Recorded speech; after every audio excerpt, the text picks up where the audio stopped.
คนเมืองหรือเปล่าถ้าเป็นคนเมืองแล้วบ่อู้กับเมืองแล้วจะฮื้อไผมาอู้ ซื่อสินทินล้านนาสัพเพเหระม่วนงานสันเล่ากับแหวชุติการเหล่าใช้ สวทลำปาง FM 97เมกะเฮิรตซ์054 224 556คนเมืองหรือเปล่า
สวัสดีเจ้า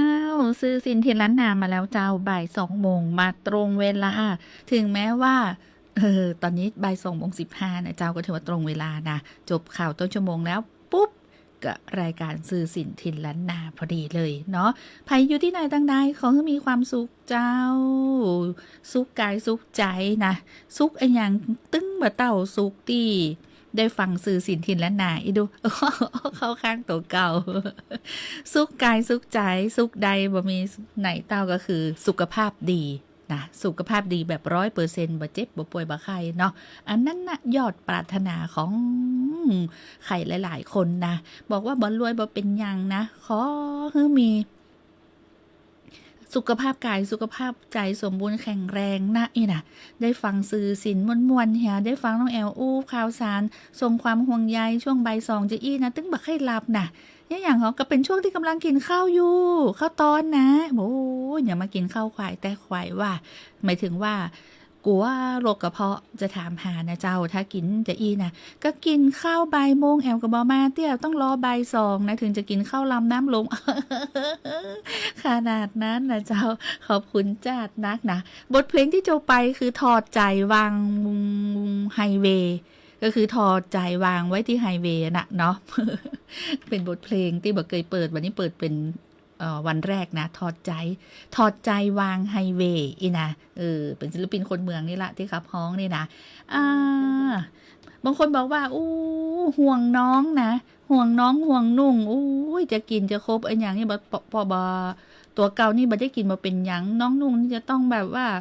ต้องมีกินต้องมีใจอีนะต้องช่วยน้องอีนะเป็นอย่างอันก่อคนเป็นปีเนาะจะตึงเป็นอย่างเอียนะแล้วก็มีเพลงตัวนะคำว่าห่วงน้องเนี่ยห่วงจะได้จ้ะไปฟังกันเจ้า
คนเมืองหรือเปล่า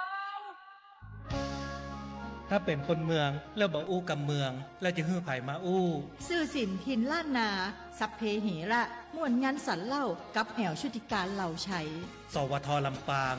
FM 97 MHz 054 224 556คนเมืองหรือเปล่าคนเมืองแม่นก็แม่นก็ถ้าเป็นคนเมืองก็ต้องอู้เมืองแกว่นเนาะถ้าเป็นบ่ใช่คนเมืองแล้วอู้เมืองแกว่นดูมันเป็นอย่างอันนั้นสุดยอดนะเจ้าอู้อยู่อย่างต่อเนื่องนะ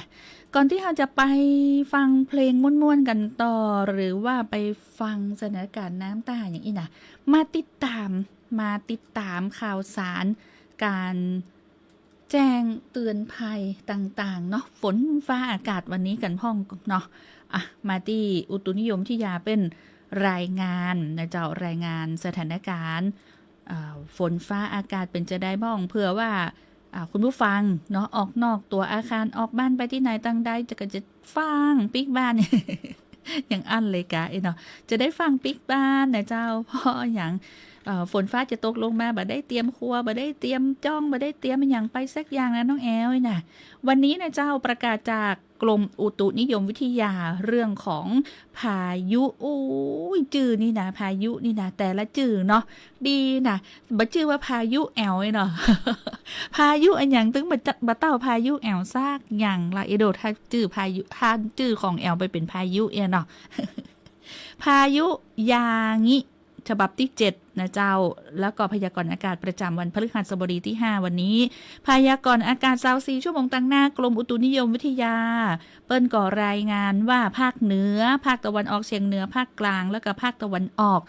แล้วกับภาคใต้ฝั่งตะวันตกมีฝนตกหนักบางแห่งเจ้าขอให้พี่น้องประชาชนในบริเวณดังกล่าวระวังอันตรายจากฝนฟ้าติดตกลงมาตยนะเจ้าเพราะอันหยังจะมีฝนตกหนักฝนตกสะสมอาจจะทำให้เกิดน้ำท่วมฉับพลันน้ำป่าไหลหลากได้โดยเฉพาะที่ลาดเจิงเขาไกลต่างน้ำไหลผ่านหรือว่าตีลุ่มเนาะก็ให้ระวังอันตรายจากลมที่จะแหงตยที่จะเกิดขึ้นในช่วงนี้เป็นก่อระวังเนาะเพราะว่ามีเรื่องของพายุอย่างนี้นะภาคเหนือของเฮาเนี่ยพูดถึงปริมาณฝนกันน้อยนะ40%เจ้าแต่ว่าจะมีฝนตกหนักบางแห่งที่ไหนพ่องน่านตากเพชรบูรณ์เนี่ยอุณหภูมิต่ำสุดวันนี้นี่23ถึง26องศาเซลเซียสเจ้าอุณหภูมิสูงสุด33ถึง36องศาเซลเซียสแล้วเป็นมีประกาศอันนี้มาที่จะต้องปูถึงเนาะเรื่องของพายุนะเจ้าของอุตุนิยมวิทยาที่เป็นบอกว่าฉบับที่7นี่นะคุณผู้ฟังเจ้าหลักกะจื้อนี่นะตึงบ่มีชื่อไทยเนาะ พายุนี่นะแต่ละลูกนะเจ้าอย่างงี้นะเมื่อตี 4แต่เจ้าที่ผ่านมานะเจ้าพายุไต้ฝุ่นอย่างงี้บริเวณทะเลจีนใต้ตอนบนมีศูนย์กลางอยู่ที่ลัติจูด 19.2 องศาเหนือลองติจูด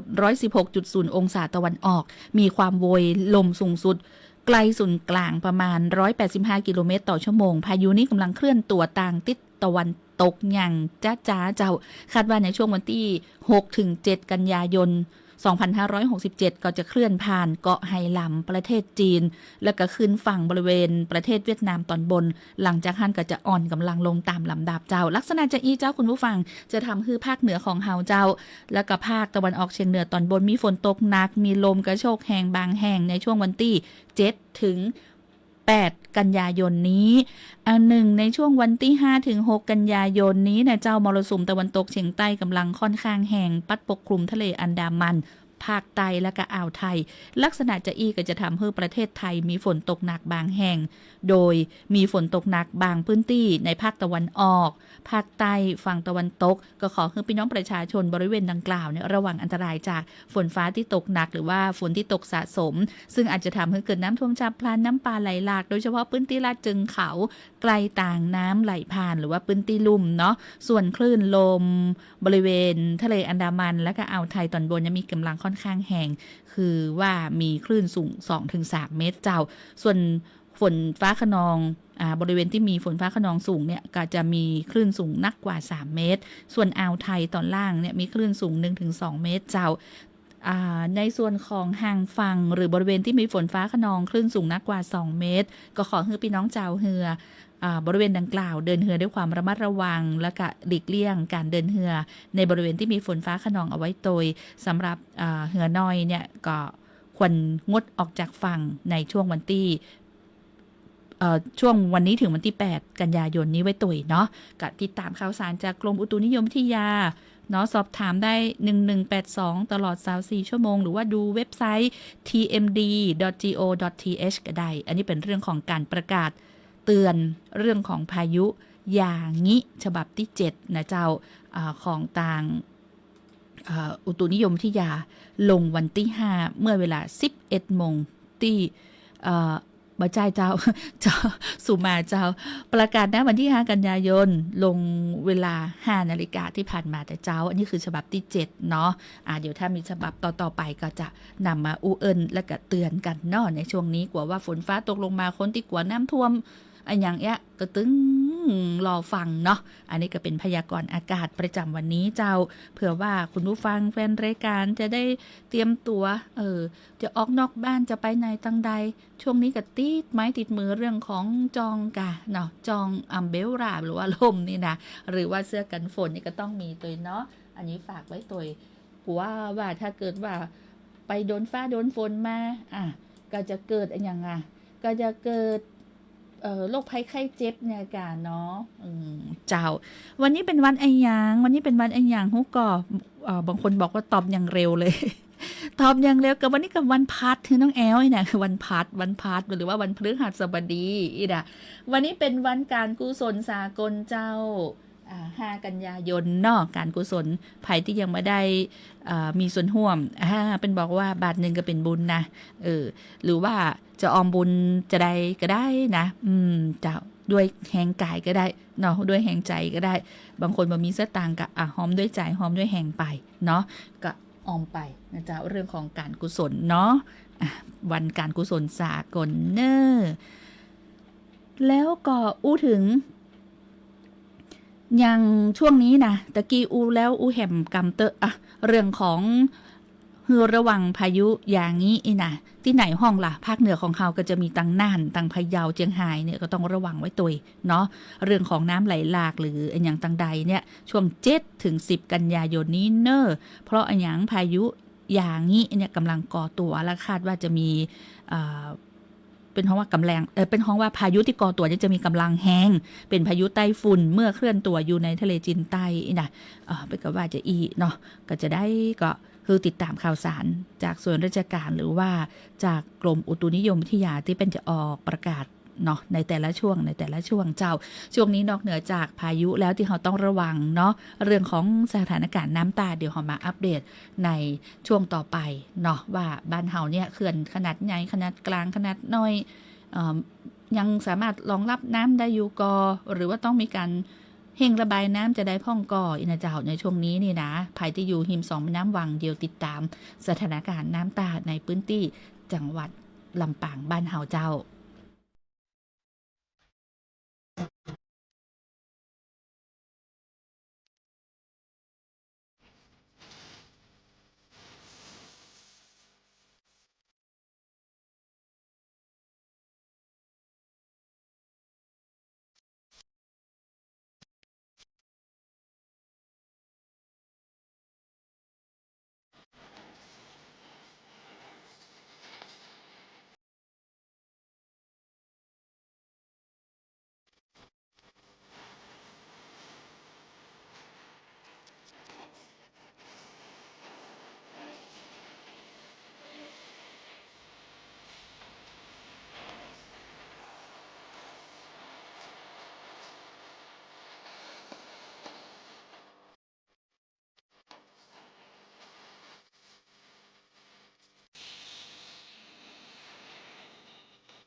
ช่วง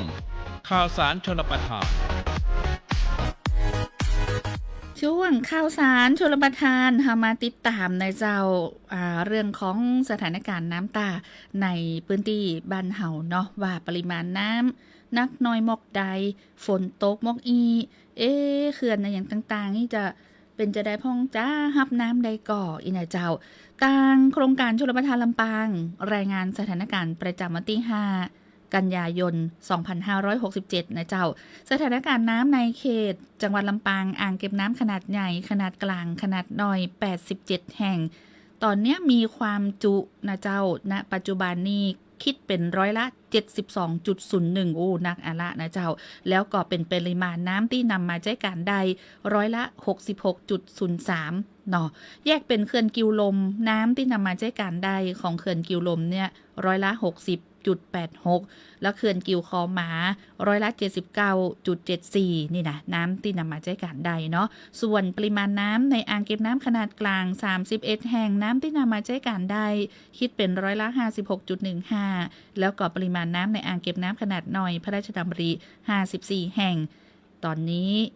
น้ำที่นำมาใช้การได้คิดเป็นร้อยละ 63.62 เจ้าส่วนผลการเพาะปลูกข้าวนาปี2567ในเขตพื้นที่ชลประทานต่างๆของจังหวัดลำปางอย่างโครงการชลประทานลำปางเนี่ยมีแผนการเพาะปลูกอยู่ที่ 90,964 ไร่ผลการเพาะปลูกอยู่ที่ 87,745 ไร่โครงการทรงน้ำและบำรุงรักษาแม่วังมีแผนการเพาะปลูก 6,980 ไร่ผลการเพาะปลูกอยู่ที่ 61,382 ไร่แล้วก็โครงการทรงน้ำและบำรุงรักษากิวลมกิวคอหมาแผนการเพาะปลูกอยู่ที่ 77,932 ไร่ผลการเพาะปลูก 77,803 ไร่นะเจ้ารวมกันทั้งหมดนะสำหรับแผนการเพาะปลูกนะเจ้าทั้ง3โครงการเนี่ย 229,876 ไร่และก็มีผลการเพาะปลูกอยู่ที่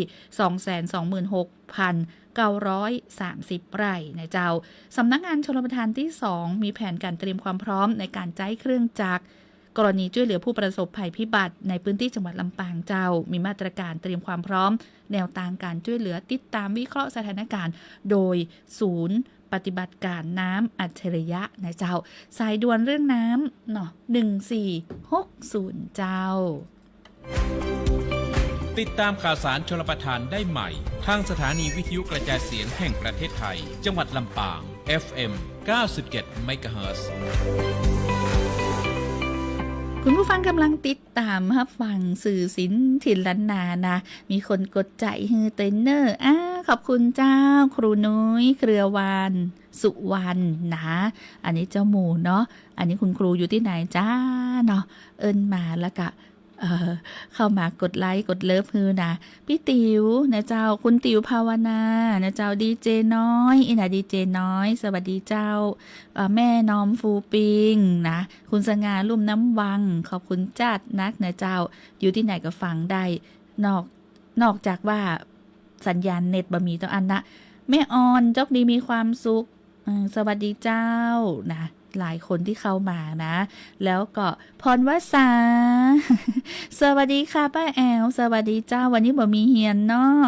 เข้ามาติดตามนะเจ้าน้องนักศึกษาฝึกงาน4สาวก็ตึงหาเด้อวันไหนว่างเว้นบ่ได้เฮียนกับมาจัดรายการกับป้าแอลได้เลยซื้อสินทินและนาบ่าย 2 โมงถึง 3 โมงนะพรวสานะเจ้าขอบคุณน้องนะฮักนะเจ้านักศึกษาฝึกงานจากวิทยาลัยอาชีวศึกษาลำปางตากมาสงสัยถ้าจะเด้งไปหน้า Facebook ค่ะเนาะ นะคะจะเดินขอบคุณจัดนักนะเจ้าส่งเพลงต่อไปม่วนๆนะเจ้า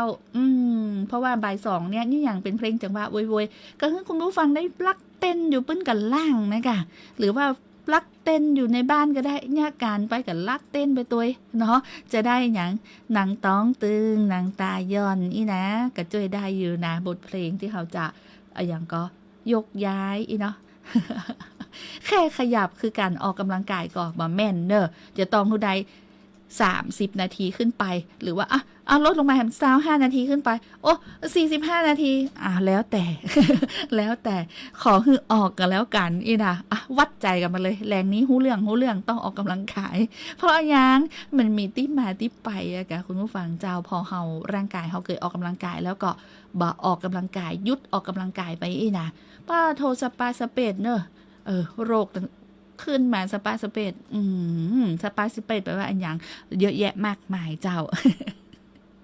เอาเป็นว่าต้องปรับเปลี่ยนพฤติกรรมใหม่กลับเข้าสู่โหมดเดิมออกกำลังกายควบคู่กับการกินอาหารครบ5 หมู่นอนหลับพักผ่อนให้เพียงพอนะบ่เอาละโอ้โหผลออกมาเอียใจบดีนะเจ้านี่ไปเจาะเลือดเจ้าแล้วเดี๋ยวนี้ผลออกมาปะต้องอย่างกระปุ้งขึ้นสูงหมดมันได้ละ ถ้าปรับเปลี่ยนนี่หู้เลี่ยงนอนได้กินยาแน่นอนเจ้าภัยที่เป็นโรคภูมิแพ้พ่องแล้วภัยที่กินยามีพ่องก่อนแต่ไม่ได้เป็นภูมิแพ้นะแต่ภัยที่เป็นโรคภูมิแพ้หรือว่าโรคแพ้ความงามมีพ่องก่อน เพลงนี้มีตัวนะเจ้าส่งให้ฟังเจ้าโรคแพ้ความงามเป็นจะใดเนาะ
ฟ้าแปลงร่างมาเป็นเห็ดวิธีเด็ดโปรดเด็กๆคือได้โปรตีนเห็ดไข่ห่านเห็ดดานเห็ดดีเห็ดไข่ห่านเห็ดดานเห็ดดีเห็ดโคนล่างลงแก่กว่าเห็ดทอกเป็นก้อนเห็ดเฟืองเห็ดหอมเห็ดกลมเห็ดแกง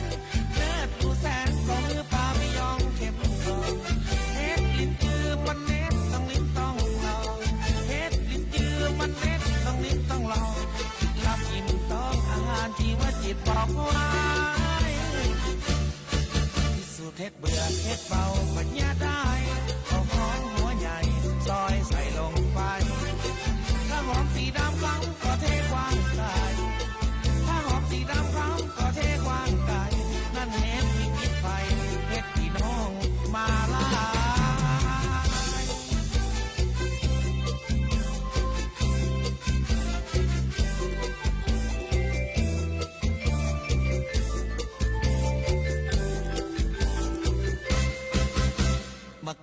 ข้าจึงบอกมักเห็ดถึงปวดถึงเข็ดมันมีพิษภัยร้ายแรงถ้าไปปะเห็ดแม่มดจำแรงถ้าไปปะเห็ดแม่มดจำแรงมีกลิ่นสีผักแบงตัวที่เอามากินนางฟ้าแปลงร่างมาเป็นเห็ดวิธีเด็ดโปรดเด็กๆเธอได้โปรตีนเห็ดไข่ห่านเห็ดดานเห็ดดีเห็ดไข่ห่านเห็ดดานเห็ดดีเห็ดโคนนางโลแกงขัวเห็ดขาวเป็นก้อนเห็ดเฟืองเห็ดหอมเห็ดลมเห็ดแกงเลิศดูแสนฟองหรือปลายองเข็มนอนเห็ดลิ้นจือมันเน็ดต้องลิ้นต้องลองเห็ดลิ้นจือมันเน็ดต้องลิ้นต้องลองกินลำอิ่มต้องอาหารที่มาจิตบอกไว้พิสูจน์เห็ดเบื่อเห็ดเบาปรัชญาได้เอาหอมหัวใหญ่ซอยใส่ลงไปถ้าหอมสีดำล้ำก็เทกว้างไกลถ้าหอมสีดำล้ำก็เทกว้างไกลนั่นเห็ดที่มีไฟเห็ดที่น้องมาลาย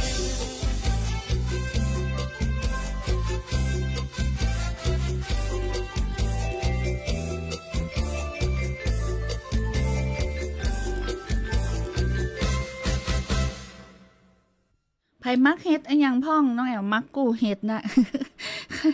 ของว่ามีคนเก็บมาฮืออีดอกโอ้ถ้าบ่มีคนเก็บมาฮือก็ซื้อกินนะซื้อนอกไผเอามาขายเฮาตึ้งซื้อนะเจ้า คุณชัดชัยโลหิตชาติจัดรายการได้ดีมากครับผมมาอยู่ลำปาง30 ปีแล้ว ฟังฮู้เรื่องแต่ยังอู้บ่ได้ครับ เจ้าเดี๋ยวกระตึงแกว่นเนาะเดี๋ยวกระตึงได้เจ้าจำกำน้องแอลไว้เด้อเดี๋ยวกระตึงอู้ได้เจ้าเป็นกำลังใจให้คุณชัดชัยโลหิตชาติเป็นบอกมาอยู่30 ปีแล้วฟังฮู้เรื่องหมดไผด่าไผว่าไผชมไผย้อยังได้หมดเนาะฟังออกนะเจ้าแต่ว่ายังอู้บ่ได้อู้เมืองปะแลดอีเนาะ ฟังเมืองออกก็บ่เป็นอย่างเจ้ายังน้อยนี่ไปกาดนะแม่ก้าขอซื้อนี่ซาวเขาก็ต้องหัดอูเนาะซาวอีเนาะซาวแปลว่า20อีเนาะ แซวเล่นเนอคุณชัดชัยเจ้าเดี๋ยวตึงได้จำกำต้องแอวไว้เตอะว่าเดี๋ยวตึงอูได้เนาะมาอยู่ในพื้นที่แล้วก็คนในพื้นที่เป็นกับอูเมืองกันใจชีวิตที่มีความสุขส่งสติกเกอร์มาขอบคุณเจ้ามีรีวิวก็ส่งสติกเกอร์หุบหัวใจมาคุณสง่าลุ่มน้ำวังแม่น้อมโอ้ยส่งมาฮือเลยนะ ส่งมาฮือว่านี่ฟังแต่น่ะอัดเทปมาเนอะเรคคอร์ดมาตัวนะว่าฟังแต่อีน่ะส่งกู้เพลงให้แม่น้อม FC บ้านแม่กงตัวนะเจ้าแม่น้อมฟูปิงนะแล้วก็ทุกท่านเจ้าคุณติ๋วภาวนาดีเจน้อยนะเจ้าแล้วก็ครูเครือวันเนาะคุณนุ้ยคือเรือวันสุวรรณนะเจ้าแล้วก็มีใครแฮมแม่ออนเนาะอ่ะขอบคุณจัดนักขอบคุณจัดหลายขอบคุณบดายบ่มีอย่างฮือมีแต่สิ่งดีๆจะบอกว่าหนังสือที่จวนฮือดาวน์โหลดนี่นะแล้วถ้าไผ่ลักเอาไปขายฮือบอกว่าเนี่ยซื้อมาจากคนนั้นคนนี้แจ้งได้เลยนะเพราะอันหยังหนังสือธรรมนาวาวังเนี่ยเป็นหนังสือพระราชทานเป็นธรรมทาน1 คนต่อ1 ชุดห้ามจำหน่ายนะสามารถกรอกข้อมูลเพื่อขอรับพระราชทานหนังสือได้นะเจ้าจะบอกว่าจะได้ดีนะหลายคนเนาะอย่างเป็นว่าเป็นดาวน์โหลดมาได้นะถ้าสะดวกที่สุดที่คือมันเป็นอีบุ๊กอยู่แล้วอะเนาะคุณผู้ฟังแฟนรายการเจ้าแต่ว่าเป็นจะมีข้อมูลคือกรอกนี่ขอคือลูกหลานเข้าไปพอในเพจของสวท.ลำปางเด้อเอาจะแปะลิงก์วิธีการเข้าวิธีการทำจะได้อินะเจ้าแต่ว่าบอกไว้เลยว่าหนังสือเนี้ยเป็นหนังสือตีพระบาทสมเด็จพระเจ้าอยู่หัวทรงพระกรุณาโปรดเกล้าโปรดกระหม่อมพระราชทานหนังสือชุดที่ว่าธรรมนาวาวังเนี่ยเนื่องในโอกาสพระราชพิธีมหามงคลเฉลิมพระชนมพรรษา6 รอบ28 กรกฎาคม 2567นะเจ้าเพราะฉะนั้นหนังสือเนี้ยก็จะมีจำหน่ายแล้วก็เป็นห้ามจำหน่ายตัวนะห้ามจำหน่ายถ้าไผ่บอกว่าโอ้บางคนหัวใสเนาะไปอันนั้นมาดาวน์โหลดมาแล้วมาขายให้เขาบ่ได้นะเพราะหนังสือเนี้ยพระราชทานก็คือมอบให้ฟรีเพียงแต่เขาดาวน์โหลดเนาะเพียงแต่ดาวน์โหลดนะเจ้า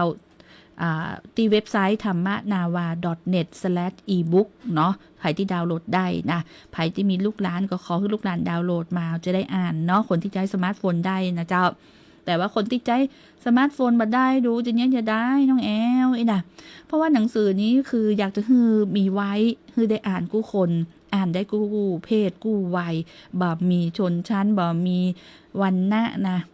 ได้หมดเลยเพราะว่าเป็นสัจศาสตร์ที่เป็นความจริงของชีวิตคือตามหลักอริยสัจ4มี4เล่มด้วยกันหลักการชาวพุทธอริยสัจจะภาวนาหลักปฏิบัติเพื่อความพ้นทุกข์แนวทางปฏิบัติธรรมนาวาวังนะเจ้าอันเนี้ยก็สามารถที่จะดาวน์โหลดมาได้เนาะเป็นหนังสือกู้มือเผชิญความจริงของชีวิตของมวลมนุษยชาตินะเจ้าหลายคนนะดาวน์โหลดมาได้ลองเข้าไปเนาะเข้าไปที่เว็บไซต์ธรรมนาวา .net/ebook ซึ่งเป็นภาษาอังกฤษนะสะกดจะได้สะกดให้หน่อยก็ได้ตัว D ตัว H A M อันนี้คือดำคือธรรมเนาะ D H A M ออกเสียงเป็นธรรมะขณะเนาะแต่ว่า D H A M แล้วก็ธรรมะเนาะธรรมเนาะที่ D H A M มะกับ M A นาวากับ N A V A นะ .net .net ก็คือ net/ebook ebook ก็คือ E B O O K S นะเจ้าอันนี้คือสามารถดาวน์โหลดได้ที่เว็บไซต์ธรรมนาวา .net/ebook นี่นะเจ้าแต่ว่าต้องเขียนเป็นภาษาอังกฤษเนอะคุณผู้ฟังตามที่น้องแอลสะกดให้ฟังนะเจ้าแล้วก็จะมีภาพวาดฝีพระหัตถ์ประกอบเนื้อหาโดยอ่านได้ทุกเพศทุกวัยทุกศาสนาอย่างที่บอกนะเจ้า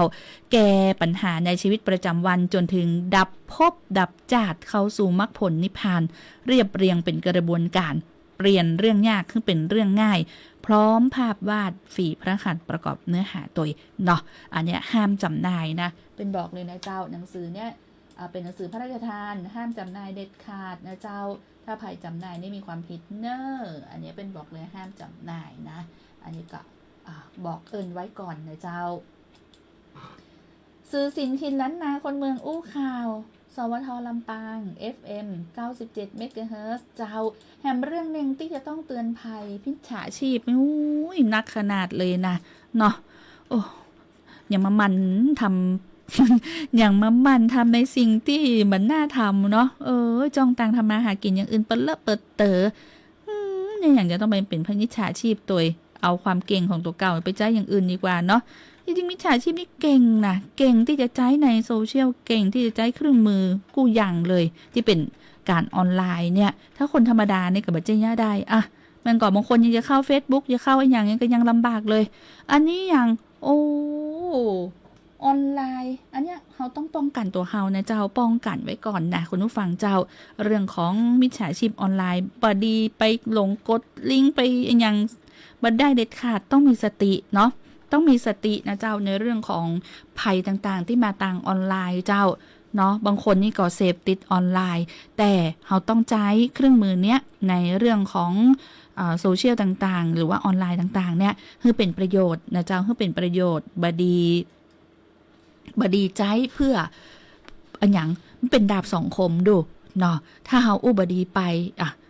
ก็จะปิกย้อนเข้ามาหาตัวเก่าแหมนะในสิ่งที่เป็นห้องว่าทัวลงนั่นละแล้วก็เตือนในเรื่องของออนไลน์เนี่ยเจ้าว่าแก๊งคอลเซ็นเตอร์เนี่ยจะหลอกลวงพี่น้องประชาชนเนี่ยอย่างต่อเนื่องนะโพตังปุ้นโพตังเพมาเจอคนใกล้ตัวมาเจอกับตัวเก่าบางคนก็เจอกับตัวเก่าอีนะเพราะฉะนั้นเฮาบดีหลงในส่วนของออนไลน์ต่างๆเนาะแล้วกับบดีกดลิงก์บดีเปิดเผยข้อมูลอันนี้สำคัญที่สุดสตินะเจ้าบาหลงบากดลิงก์บาเปิดเผยข้อมูลขจายฟังเช็คข้อมูลเหี่ยก่อนนะถ้าบอยากตกเป็นเหยื่อโจรกรรมเนาะโจรออนไลน์เนี่ยเฮาสามารถที่ถ้าเกิดว่าภัยเป็นตกเป็นเหยื่อตายละก็เตือนเนาะน้องแอมก็เตือนเนี่ยก็เข้าไป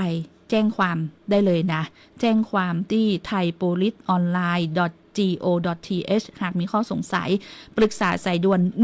1441จดไว้อันนี้สายด่วน1441ตลอด24ชั่วโมงหรือว่าแจ้งเบาะแส โทรแก๊งคอเซ็นเตอร์ได้นะแจ้งได้เลยนะเจ้าอันนี้ก็เป็นห่วงจากตำรวจภูธรจังหวัดลำปางเนาะเป็นออกมาเตือนว่าวิธีช่วยกันป้องกันภัยออนไลน์ได้เนี่ยคือบ่หลงเชื่อคำเชิญชวนบ่กดลิงก์บ่อย่างก็ SMS อย่างต่างๆบัดดีโหลดแอปพลิเคชันเนาะแล้วก็บ่เปิดเผยข้อมูลส่วนตัวเข้าใจเช็คข้อมูลให้มั่นใจก่อนที่เขาจะโอนเงินอีนะอันนี้ก็ด้วยความห่วงใยเจ้าจากตำรวจนะเจ้าตำรวจของเฮาตำรวจภูธรจังหวัดลำปางนะเจ้าพลตำรวจตรีภูมิปัญญานะเจ้าผู้บังคับการตำรวจภูธรจังหวัดลำปางเป็นก็มี QR code ที่แจ้งเบาะแสตัวถ้าหากว่าเป็นเรื่องของภัยออนไลน์จนออนไลน์เนี่ยปรึกษาได้ที่เบอร์สายด่วน1441หรือว่าจะแจ้งความออนไลน์กับเว็บไซต์ thaipoliceonline.com เนาะหรือว่าถ้าเป็นลำปางของเฮาก็เข้าไปที่เว็บไซต์ lampangpolice.com ได้เลยนะเจ้า Facebook เป็นก็มีนะ Facebook ลำปางเป็นห้องว่าเดี๋ยวก่อนเนอะตาบดีFacebook ของตำรวจนะเจ้า Facebook ลำปางโปรอย่างเนี้ยอย่างโปลิสเดี๋ยวก่อนเนอะตัวน้อยเดียวคุณฟังเจ้าเอาเป็นว่า1441ก่อนกันแล้วกันเดี๋ยวจะอย่างก็บ่ถูกต้องเนาะเอาที่จำได้ง่ายคือ1441ตลอด24ชั่วโมงหรือว่าเว็บไซต์ของ lampangpolice.com ก็ได้เนาะอันเนี้ยตำรวจพร้อมที่จะเป็นห้องอย่างผู้พิทักษ์สันติราษฎร์เนาะก็อยู่เคียงข้างประชาชนเหมือนกันละนะเจ้าอันไหนที่เป็นข้อกฎหมายไปก็จะแนะนำเนาะประเจนับได้นับจับอีนะบางคนมีภาพจำที่ว่าบาใส่หมวกกันน็อกโดนจับบาใส่อย่างก็บาคาดเบลโดนจับขับรถไว้โดนจับอย่างนี้นะตำรวจเป็นบอกว่าบัจเจขยักจับนะเจ้าถ้าทุกคนปฏิบัติตามกฎจราจรหรือว่า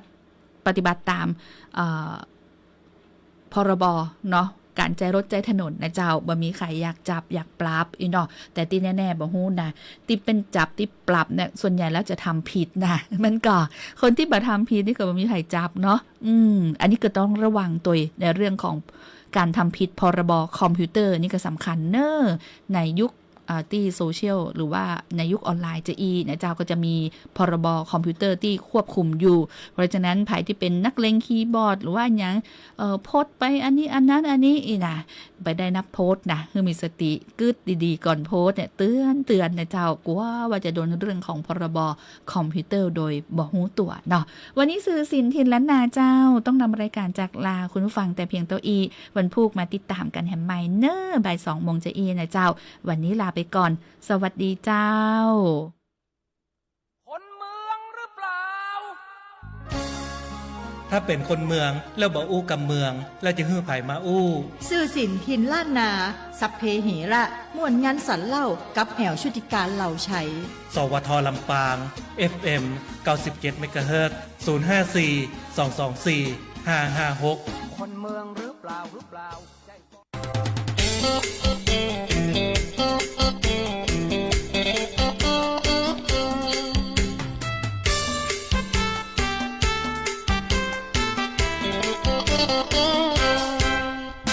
เมียก็ซ้ำมาโอ้ยข้าวสารก็ซ้ำมาแปลงดูเรื่องกินแหนงแต่ตัวกึดปายตั้งได้บ่ฮอดนั่งฟดคองอดครางโอดโอ้ยคนเฮาถ้าเกิดมายากจนถึงจะดิ้นจะร้นคงบ่มีวันร่ำรวย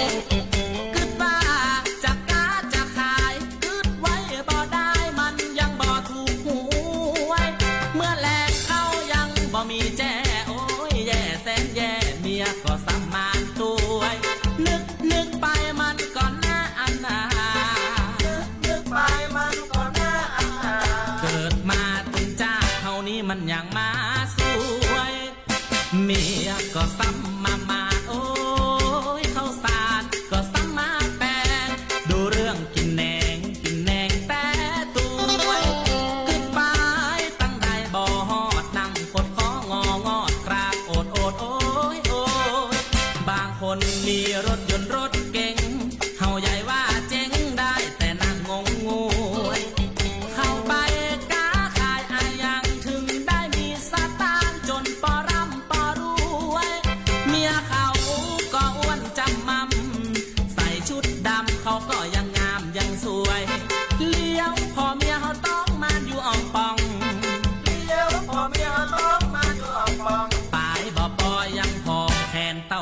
น้ำบุยเมียก็ซ้ำมามานโอ้ยข้าวสารก็ซ้ำมาแต่ดูเรื่องกินแหนงแต่ตัวขึ้นไปตั้งใดบ่ฮอดนั่งปดขององอดครางโอดโอ้ยเพื่อนเฮาก็เป็นตูกมาแงนมาเลี้ยวพอดหน้าแฟนดำเหมือนฐานในกล้วยคิดว่าจะกินยาตายไปทำไผก็ได้ไผก็บ่หันตัวน้องเมียเฮาก็ยังมีอยู่การกู้กันฟูมันก็บ่อวยเขาจะแปลงเต้าใดเฮาตึงบอกว่าเขาจะแปลงเต้าใดเฮาตึงบอกว่าเมียบ่งามนี่นาไผก็ว่าเฮาสวยเมียก็ซ้ำมามานโอ้ยข้าวสารก็ซ้ำมาแปลงดูเรื่องกินแหนงแต่ตัวขึ้นไปตั้งใดบ่ฮอดนั่งปดขององอดครางโอดโอ้ยเพื่อนเฮาก็เป็นตูบมาแงนมาเลี้ยวพอนหน้าแฟนดำเหมือนฐานในกล้วยคิดว่าจะกินยาตายไปทำไผก็ได้ไผก็บ่หันตัวน้องเมียเฮาก็ยังมีอยู่การกู้กันฟูมันก็บ่อวยเขาจะแปลงเต้าใดเฮาตึงบอกว่าเขาจะแปลงเต้าใดเฮาตึงบอกว่าเมียบ่งามนี่นาไผก็ว่าเฮาสวยเมียก็